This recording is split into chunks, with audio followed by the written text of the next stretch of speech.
അപ്പം അങ്ങനെ ദീർഘതമസ്സിനെ അദ്ദേഹത്തിൻ്റെ ഭാര്യ പ്രദ്വേഷി ഉപേക്ഷിക്കാൻ തീരുമാനിച്ചപ്പോൾ അദ്ദേഹം ശപിക്ക് അതാ ഒരു കാര്യം പറഞ്ഞു. അതെ, അത് ശാപാണോ അനുഗ്രഹമാണോ വേറെ വിഷയം. ഇനി മുതൽ സ്ത്രീകൾക്ക് ഒരു ഭർത്താവേ ഉള്ളൂ, അല്ലാത്ത ഭർത്താവല്ലാത്ത വേറൊരു സ്ത്രീ പുരുഷനുമായി സ്ത്രീ ബന്ധപ്പെട്ട അവൾ നരകത്തിൽ വീഴും എന്ന് ശപിച്ചാലും അപ്പോഴും ഭാര്യ പറഞ്ഞു, പ്രദ്വേഷി പറഞ്ഞു, നിങ്ങൾ എന്ത് പറഞ്ഞാലും ശരിയാ, നിങ്ങളെ ഞങ്ങൾ ഉപേക്ഷിക്കും എന്ന് പറഞ്ഞ് പിള്ളേരെ വിളിച്ചു.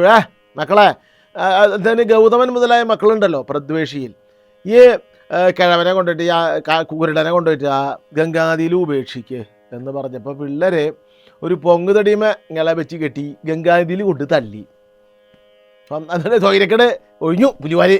സ്വന്തം അച്ഛനെ അമ്മയുടെ വാക്കിയിട്ടാണ് ഉപേക്ഷിച്ചു. അച്ഛൻ നല്ലവനോ പൊട്ടിയോ അവിടെ നിൽക്കട്ടെ, അച്ഛനെ ഉപേക്ഷിച്ചു. അപ്പോൾ ദീർഘതമസ് ഗംഗാനദി കൊണ്ട് അങ്ങനെ ഒഴുകി ഒഴുകി ഒഴുകി ഒഴുകി ഒഴുകി ഒഴുകി കുറേ ദൂരം ഒഴുകി.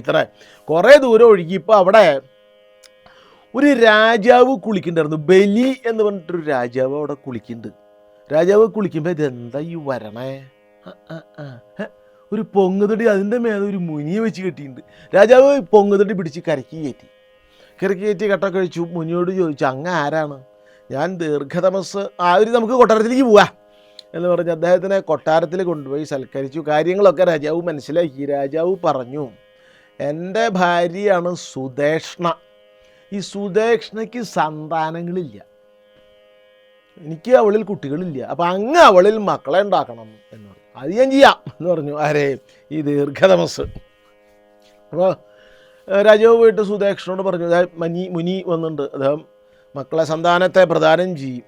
അപ്പോൾ സുദേഷ്ണ ഒളിച്ചു നോക്കിയപ്പോൾ ഇയാൾക്ക് കണ്ണുമില്ല, വയസ്സുമായി, ഇയാൾ ശരിയാവില്ല എന്ന് കണക്കാക്കി. നീ അവിടെ പോകണം, അദ്ദേഹത്തിൻ്റെ അടുത്ത് പോകണം എന്ന് പറഞ്ഞു രാജാവ്. ഇയാൾ ശരിയാവില്ല എന്ന് കണക്കാക്കി. സുദേഷ്ണൻ എന്ത് ചെയ്തു? തൻ്റെ വളർത്തമ്മയുടെ മകളുണ്ട്, അവളെ വിട്ടു. അപ്പോൾ വളർത്തമ്മയുടെ ഇവർക്ക് കടും കണ്ടില്ലോ ആർക്ക്? ഈ ദീർഘതമസ്സിന്. വളർത്തമ്മയുടെ മകളായിട്ട് അദ്ദേഹം ബന്ധപ്പെട്ടു. അതിൽ കുറച്ച് സന്താനങ്ങളൊക്കെ ഉണ്ടായി. അപ്പോൾ ഒരിക്കൽ രാജാവ് വന്നിട്ട് ചോദിച്ചു, ഈ മക്കളെ, പഴയ വിധി എന്താണെന്ന് വെച്ചാൽ ആര് മക്കളെ ഉണ്ടാക്കിയാലും കല്യാണം അയച്ച ആൾക്കുള്ളതാണ് ആ മക്കൾ. അച്ഛൻ ചിലപ്പോൾ വേറെയാവും, യഥാർത്ഥ അച്ഛൻ വേറെയാവും, പക്ഷെ ആ മകൻ കല്യാണം കഴിച്ച ആളുടെയാണ്. അപ്പോൾ രാജാവ് ചോദിച്ചു, മക്കളുണ്ടായില്ലോ, അതെൻ്റെ മക്കളല്ലേ? അല്ല, അത് എൻ്റെ മക്കളാണ്. അതിന് അങ്ങയുടെ ഭാര്യയല്ല എൻ്റെ കൂടെ വന്നേ. അത് മുനിക്ക് മനസ്സിലായി. മുനിക്ക് കണ്ണില്ലെങ്കിലും മറ്റേ മനക്കണ്ണുണ്ട്, ഉൾക്കണ്ണുണ്ട്. അതുകൊണ്ട് അദ്ദേഹത്തിന് മനസ്സിലായി, അങ്ങയുടെ ഭാര്യ സുദേഷ്ണ അവരുടെ വളർത്തമ്മയുടെ പുത്രിയാണ് എൻ്റെ അടുത്തേക്ക് വിട്ടേ, അത് അങ്ങയുടെ ഭാര്യയല്ലല്ലോ, അപ്പോൾ ഇത് എൻ്റെ കുട്ടികളെ തന്നെയാണ്.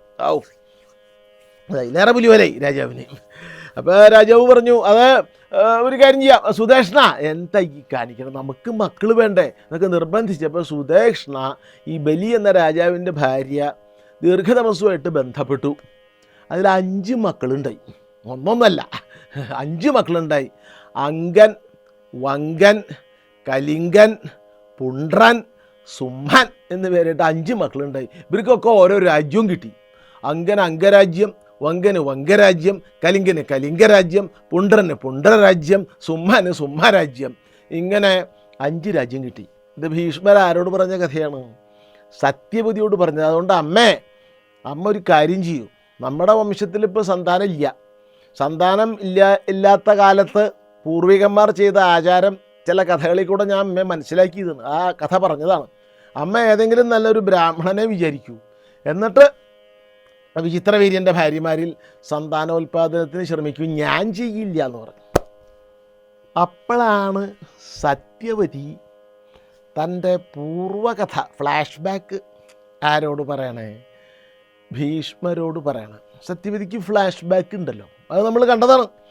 സത്യവതി വഞ്ചി കടത്തിക്കൊണ്ടിരിക്കുമ്പോൾ പരാശര മഹർഷി വരികയും പരാശര മഹർഷി വഞ്ചി കിടക്കുകയും യമുനാ നദിയുടെ നടുക്കിലെത്തിയപ്പോൾ അദ്ദേഹത്തിന് സത്യവതിയോട് കാഭിനിവേശം തോന്നുകയും അദ്ദേഹം അവിടെ വെച്ച് സത്യവതിക്ക് നീ കന്യകയാവും എന്ന് വരം കൊടുത്തു, ഞാനുമായി ബന്ധപ്പെട്ടാലും നീ കന്യകയാവും, പിന്നെ നിനക്ക് കസ്തൂരിഗന്ധം കൊടുത്തു.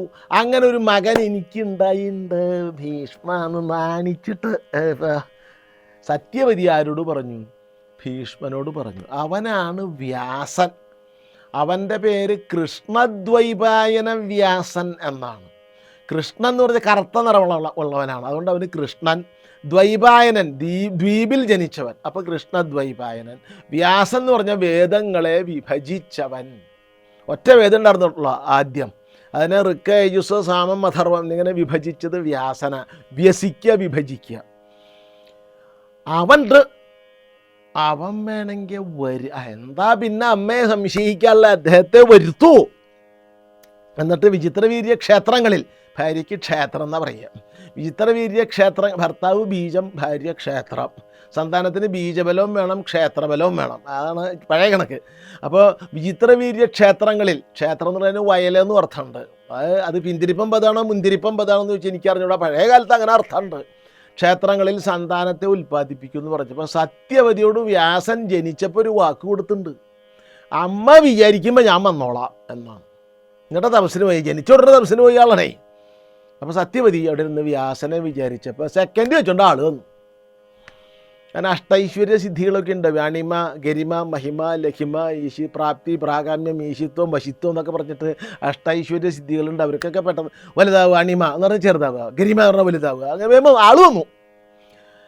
ഈ പുത്രനാണ്, സത്യവതിയുടെ മകനാണ്. ആ ഈ മകനെ അനവധി കാലമായി കണ്ടിട്ട് സത്യവതി അമ്മ ജനിച്ച ഉടനെ പോയതാണ്, പിന്നെ കണ്ടിട്ടില്ല. കണ്ട വശം സത്യവതിക്ക് മുല ചൊരുന്നു ഉത്തരം. ആ മാതൃസ്നേഹത്തിൻ്റെ മഹത്വമാണ്. അതെ, കണ്ട വഴിക്ക് തൻ്റെ പുത്രൻ വ്യാസനെ അനവധി കാലത്തിന് ശേഷം കണ്ടപ്പോൾ സത്യവതിക്ക് മുല ചൊരുന്നു. മോനെ ലാളിച്ചു, അവിടെ ഇരിക്കുക. എന്താ അമ്മ വിളിച്ചേ? അമ്മയുടെ എന്താ ആഗ്രഹം ഉണ്ടെങ്കിലും അത് ഞാൻ സാധിപ്പിച്ചു തരാം എന്ന് പറഞ്ഞു. അമ്മയ്ക്ക് ആഗ്രഹമുണ്ട്, ഒരു ആവശ്യത്തിന് ഞാൻ നിന്നെ വിളിച്ചേ. അപ്പോൾ സത്യവതി വിചാരിക്കുമ്പോൾ വ്യാസൻ 4 വേദം ചൊല്ലിക്കൊണ്ടിരിക്കുകയായിരുന്നു അത്ര. ആ വേദം ചൊല്ലം നിർത്തിയിട്ടാണ് വന്നത്. എന്താ വേണ്ടതെന്ന് ചോദിച്ചു. നിനക്കിപ്പോൾ ഇവിടുത്തെ സ്ഥിതി എന്താണെന്ന് വെച്ചാൽ വിചിത്രവീര്യൻ മരിച്ചുപോയി. വിചിത്രവീര്യൻ നീ ഇപ്പം എൻ്റെ മകനാണ്. അതെ, ഒരു നിലയ്ക്ക് വിചിത്രവീര്യൻ അമ്മ വഴിക്ക് നിൻ്റെ അനുജനാണല്ലോ. സത്യവതിക്ക് ഇതിൻ്റെ മഹാഭാരതത്തിൻ്റെ പ്രത്യേകത തന്നെയാണ്. സത്യവതിക്ക് 2 ഭർത്താക്കന്മാർ, ഒന്ന് പരാശരൻ, പിന്നെ ഒന്ന് ശന്തനു. ശന്തനുവിന് 2 ഭാര്യമാർ, ഒന്ന് ഗംഗ, പിന്നെ ഒന്ന് സത്യവതി. അപ്പോൾ സത്യവതിക്ക് പരാശരനിൽ ആദ്യത്തെ ഭർത്താവ് എന്ന് പറയാൻ വലിയ ഒരു ലിവിങ് ടുഗദർ, അതിനുണ്ടായ മകനാണ് ആര്? വ്യാസൻ. ശന്തനുവിന് ഗംഗാദേവിയിൽ ഒരു ലിവിങ് ടുഗദർ ഉണ്ടായി, അതിലുണ്ടായ മകനാണ് ഭീഷ്മൻ. ഭീഷ്മനും രാജ്യം വേണ്ട, വ്യാസനും രാജ്യം വേണ്ട. ശന്തനുവിൻ്റെ മക്കളാണ്. 2 ക്ഷേത്രങ്ങളിലുണ്ടായത്, 2 ഭാര്യമാരിലുണ്ടായതാന്നേ ഉള്ളൂ. ഭീഷ്മൻ രാജ്യം ഉപേക്ഷിച്ചു അച്ഛന് വേണ്ടി, സത്യവതിയെ കിട്ടാൻ വേണ്ടി. വ്യാസൻ തപസ്സിനും പോയി. അപ്പോൾ പിന്നെ ഉണ്ടായ ശന്തനുവിന് സത്യവതിയിലുണ്ടായ മക്കളാണ് ചിത്രാംഗതൻ, വിചിത്രവീര്യൻ. അവർ രണ്ടാളും മരിച്ചു. അപ്പോൾ ചിത്രാംഗതൻ്റെയും വിചിത്രവീര്യൻ്റെ അമ്മ വഴിക്കുള്ള ജ്യേഷ്ഠനാണ് വ്യാസൻ, അച്ഛൻ വഴിക്കുള്ള ജ്യേഷ്ഠനാണ് ആര്? ഭീഷ്മൻ. ഭീഷ്മൻ്റെ അച്ഛൻ ശന്തനു, വ്യാസൻ്റെ അമ്മ സത്യവതി. അതന്നെ. അപ്പം നീ നിൻ്റെ അനുജന്മാരാണല്ലോ, അവരിൽ സന്താന ഉൽപ്പാദനം നടത്തണം എന്ന് പറഞ്ഞു, അല്ലെങ്കിൽ രാജ്യം അനാഥവും. അത് ഞാൻ ചെയ്യാം, പക്ഷെ അവർ 1 കൊല്ലം കാത്തിരിക്കണം. 1 കൊല്ലം വ്രതനിഷ്ഠയോടുകൂടി വിചിത്രവീര്യൻ്റെ ഭാര്യമാർ അംബിക, അംബാലിക, അമ്പ പോയി, അവർ കാത്തിരിക്കുകയാണെങ്കിൽ ഞാൻ അവരിൽ സന്താനോൽപാദനം നടത്താം. അമ്മ പറയണത് ഞാൻ അനുസരിക്കാം, അതിൽ മാറ്റമൊന്നുമില്ല. 1 കൊല്ലമൊന്നും കാത്തിരിക്കാൻ പറ്റില്ല. നീ എന്താ പറയണേ? കുട്ടികളുണ്ട്, അനന്തരാവകാശിയിൽ ഇപ്പം തന്നെ രാജ്യത്ത് രാജാവില്ല. ഭീഷ്മർ എൻ്റെ ഉപദേശപ്രകാരം ഭരിക്കേണ്ടി പറ്റില്ലല്ലോ, രാജ്യം ഭരിക്കണ്ടേ. ഇപ്പം അതിന് സമയമൊന്നുമില്ല, ഉടനെ വേണം. ഉടനെ ആവാം, പക്ഷേ എൻ്റെ ഈ ശരീരം കണ്ട് വിരൂപി, ജഡി, സുഗന്ധേതര ഗന്ധൻ. സുഗന്ധം ഏതര ഗന്ധം എന്ന് പറഞ്ഞാൽ നാറുന്ന ഒന്ന അർത്ഥമുള്ളൂ. വ്യാസൻ്റെ ശരീരം നാറും, എൻ്റെ ശരീരം മുടിയൊക്കെ ജട പിടിച്ചിരിക്കുകയാണ്.